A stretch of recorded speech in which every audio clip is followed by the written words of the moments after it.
जो कथा इंद्र देवता को आसानी से श्रवण करने के लिए नहीं मिली, जिस कथा को सुनने के लिए देवता लोग भी तरसते थे। जैसे पूर्व काल में हमने बताया था कि एक बार सुखदेव स्वामी राजा परीक्षित को कथा का रसपान करा रहे थे। इंद्र देवता वहां पर अमृत कलश लेकर के पहुंचे। इंद्र देवता ने कहा, हे सुखदेव स्वामी, आप यह अमृत कलश रख लीजिए और इसके बदले में ऐसी हमें कथा का रसपान करा दीजिए। तो सुखदेव स्वामी ने क्या कहा, कहां तुम्हारे कांच के टुकड़े और कहां हमारी अमूल्य मणि। यानी इसको अमृत रस से भी बढ़कर के बताया गया है भागवत महापुराण की कथा को। कहां तुम्हारी कथा और कहां हमारे अमूल्य कथा रस। इसलिए जो कथा देवताओं को नहीं मिली वही कथा हम लोगों को दुनिया में मिल रही है। ये भगवान की बहुत बड़ी कृपा है हम पर, क्योंकि जिस कथा के पांडाल में आकर के बैठने से मालूम है, जहां जहां तक इस कथा की आवाज भी जाती है ना, वहां तक की जीव जंतु तक तर जाया करते हैं, पेड़ पौधे वृक्ष तक तर जाया करते हैं। सोचो जरा कि हम लोग तो मनुष्य हैं और स्वयं बैठ करके कथा का रसपान कर रहे हैं। इससे बड़ी भाग्य की बात तो कुछ और हो ही नहीं सकती। लेकिन फिर भी कई लोग कहते कि महाराज जी हम तो नास्तिक है, क्या करें, हमारा कथा में मन नहीं लगता। अच्छा बताओ कि भगवान ने क्या कभी किसी को नास्तिक बनाया होगा क्या? भगवान ने सबको एक जैसा बना करके पृथ्वी पर भेजा है। लेकिन नास्तिक कौन कहलाते हैं, आस्तिक किसे कहते हैं, क्या फर्क होता है नास्तिक और आस्तिक में? सुनो जरा। अभी कुछ दिन पहले गेहूं का सीजन था, आपके गांव में भी गेहूं निकले, अभी भी मंडी खूब गेहूं जा रहे हैं। कई बार आपने देखा होगा कि जब गेहूं को मंडी में लेकर के जाते हैं और चौपाल से जब गेहूं नीचे गिर जाते हैं कुछ बोरे में से, या तो गांव में भी कई बार बोरों के गेहूं क्या है मोहल्ले में गिर जाते हैं, खेत में गिर जाते हैं। और जब बारिश होती है तो वही गेहूं के दानों पर जब पानी गिरता है तो गेहूं के दाने कैसे हो जाते हैं, अंकुरित हो जाते हैं, उग जाते हैं। और वही गेहूं का बोरा या वही गेहूं घर में हमारे बोरे में भरे रखे हैं, वही गेहूं हमारे घर में कोठी में भरे रखे हैं, वो अंकुरित होते हैं क्या? क्यों नहीं होते? उसका कारण यह है कि उनको पानी नहीं मिलता। यदि पानी मिलता तो वो भी गेहूं क्या हो जाते हैं, अंकुरित हो जाते हैं। संसार में हम भी उस गेहूं के दानों के समान हैं, जिसको गुरु रूपी पानी मिल जाता है वह आस्तिक बन जाता है, और जिसे गुरु रूपी पानी नहीं मिलता वही नास्तिक बन के दुनिया में पड़ा रहता है। और जिसको रास्ता बताने वाला मिल जाए उसके जीवन को तो धन्य समझ लेना। क्या करे महाराज जी, हमारा तो मन ही नहीं लगता कथा सुनने में। कहां से मन लगेगा? मन को लगाना पड़ता है, अपने आप मन थोड़ी ना लगता है।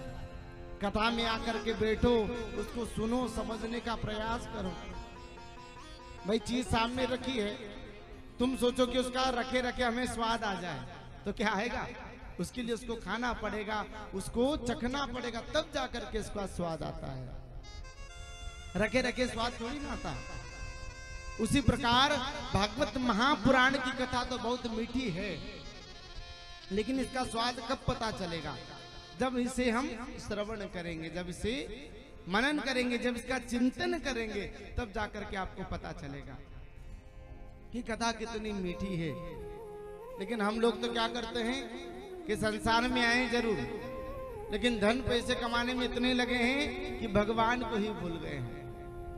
मैं कहूँ धन कमाना अच्छा है, कोई बात नहीं, पैसे कमाना अच्छा है, कोई बात नहीं, कमाओ, लेकिन इतने ही पैसे में मत डूब जाओ कि भगवान को ही भूल जाओ या भगवान को ही छोड़ दो महाराज। भाई जिस प्रकार एक बैंक का मैनेजर रहता है, वो बैंक के मैनेजर के पास रोज कितने पैसे आते हैं? कितने पैसे?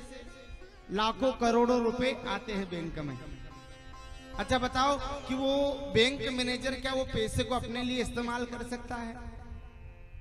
बैंक मैनेजर क्या उन पैसों पर कोई अधिकार होता है क्या? कोई अधिकार नहीं होता। फिर उसका अधिकार किस पे रहता है? जो 1 तारीख को उसके खाते में जो सैलरी डलेगी उसी पर उसका अधिकार होगा। उसी प्रकार हम भी दुनिया में ये समझे कि एक बैंक है और बैंक के हम भी क्या हैं? एक मैनेजर है। कई पैसे आते जाते रहते हैं, कई माता पिता पुत्र पुत्री मिलते रहते हैं, लेकिन इस पर हमारा कोई अधिकार नहीं है। हमारा अधिकार केवल भगवान पर है और हम भी किसके हैं? बस भगवान के हैं। दुनिया में हमारा कोई कुछ नहीं है, बस दिखावा है थोड़े दिन के लिए। बलौआ आएगा ना, सोना काम आएगा ना चांदी काम आएगी। आएगी क्या? आप लोगों को पता है कि जब मुर्दा को शमशान घाट ले जाया जाता है तो उस पर क्या फेंकी जाती है? चिल्लर फेंके जाती है, पैसे फेंके जाते हैं, मकाने फेंके जाते हैं। क्यों? उसका कारण क्या है कि ले भैया, जिस पैसे के लिए तूने सारा जीवन पैसा पैसा पैसा पैसा किया, अब तेरे ऊपर हम पैसे फेंक रहे हैं, अब तेरे में ताकत हो तो उठा करके बता दे। उठा पाओगे क्या? इसलिए तो पैसे फेंकते हैं। इसलिए मैं कहूं कि पैसे को छोड़ दो आज भी और भगवान के भजन कीर्तन में लग जाओ, क्योंकि कब जाने कब तुम्हें भगवान के पास जाना पड़ जाए उसका कोई भरोसा थोड़ी ना। तुम तो कितने भी पैसे इकट्ठा कर लो, क्या पैसे से मन कभी किसी का भरा है? तो हमारा भरेगा ये बताओ।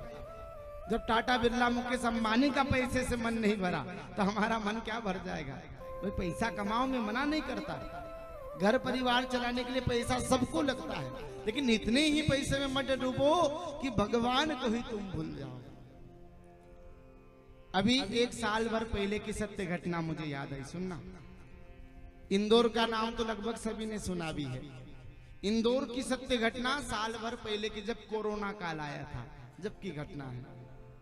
क्या हुआ कि एक करोड़पति कह सकते हैं या तो फिर अरबपति कह सकते हैं, पिता की मृत्यु हुई कोरोना काल से कोविड सेंटर में।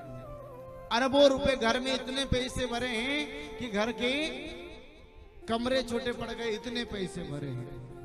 अब जब उसके पिता की मृत्यु हुई, उसका बेटा था 25 से 30 साल का, कोविड सेंटर वालों ने फोन कर दिया, भैया तुम्हारे पिता की मृत्यु हो गई, क्या करना है बताओ। बेटे ने कहा क्या घर तो नहीं रह सकते कोविड वाले इंसान को, एक काम करो आप ही म्युनिसिपालिटी को दे दो, कह देना कि वो मुक्ति धाम जा करके जला दे। उन्होंने कहा ठीक है हम जलवा देंगे। तो वहां पंचकुआ एक मुक्ति धाम है इंदौर में, यदि किसी ने नाम सुना हो तो मुक्ति धाम का नाम है। वहां पर मुर्दे को जलाने के लिए भी नंबर लगे थे 2-2 दिन के। सोच लो जरा, मुर्दे को जलाने के लिए भी 2-2 दिन का इंतजार करना पड़ा, तब जाकर के अंतिम संस्कार नसीब हुआ लोगों को। तो म्युनिसिपालिटी वालों ने कहा बेटे को फोन लगा करके, बेटा एक काम करो, पंचकुया मुक्ति धाम में जाकर के कुछ पैसे जमा करा दो लकड़ी के लिए, या तो फिर लकड़ी की व्यवस्था कर दो बाजार से आप। अब बेटे को क्या नॉलेज कितनी लकड़ी लगती है। उन्होंने 2-3 लोगों से पूछा, भैया पिताजी की मृत्यु हो गई है, कितनी लकड़ी लगेगी? लोगों ने कह दिया कम से कम तुम्हारे पिताजी को 2 कुंटल 2.5 कुंटल लकड़ी तो लगी जाएगी। अट्टे कट्टे मोटे हैं, 3 कुंटल तक भी ले लो तो कोई बात नहीं। अब बेटा घर पर आया, विचार करने लगा क्या करे। बाजार जाकर के मात्र 1 कुंटल लकड़ी खरीदी। कितनी? 1 कुंटल। जिसके घर में अरबों करोड़ों रुपए उसका पिता उसके लिए रख करके गया, और जब मरा तो उसको 2 कुंटल लकड़ी तक भी नसीब नहीं हुई। अंतगतवा क्या हुआ? 1 कुंटल लकड़ी में जला नहीं, म्युनिसिपालिटी वालों ने जो करंट बिजली वाली मशीन आती ना, उससे जला करके राग बना दिया 1 मिनट में। अब क्या रहा तुम्हारा पैसा? किस काम में आया तुम्हारा पैसा बताओ? अरबों करोड़ों रुपए जिसका पिता घर में रख करके गया, उसके बेटे ने उसके पिता को 2 कुंटल लकड़ी तक जलाने के लिए नहीं ला करके दी। क्या करोगे ऐसे पैसे को इकट्ठा करके जो मरने के बाद भी तुम्हारे काम नहीं आए? इसलिए जीते जी कुछ ऐसा काम करके जाओ कि तुम्हारा पैसा काम में आ जाए। जीते जी यदि तुम्हारे गांव में मंदिर बन गया तो आने वाली पीढ़ी याद तो करेगी कि फलाना राजी था, उसने गांव में इतनी सुंदर राम मंदिर बना दिया। इतना सुंदर हनुमान मंदिर बना दिया। एक महाराज कोई प्रतीक्षालय बना दो, अच्छे अच्छे पेड़ लगा दो, कोई कुआं खुदवा दो, ताकि रास्ते के लोग आएंगे पानी पिएंगे, मंदिर में प्याऊ लगवा दो, सुंदर सा फ्रीजर ला के दान कर दो। तो जाने के बाद कम से कम तुम्हारा नाम तो 2-4 साल अमर रहेगा। जब भी लोग मंदिर में आएंगे पानी पिएंगे, फलानो दादी तो उन्होंने फ्रिज दान कर दी, फलाने सरपंच साहब थे उन्होंने मंदिर बना दिया, फलानी माए थी उन्होंने मूर्ति दान कर दी।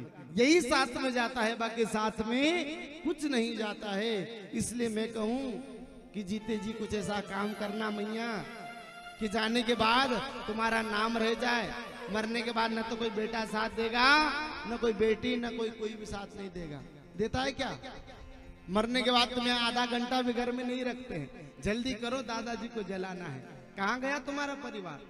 तुम तो तुम्हारे परिवार से बहुत प्रेम करते हो। मरने के बाद न कोई बेटा काम में आता है, न कोई बेटी, न कोई काका बाबा, न कोई पैसा काम में आता है। अंतिम समय फिर भगवान ही काम में आते हैं।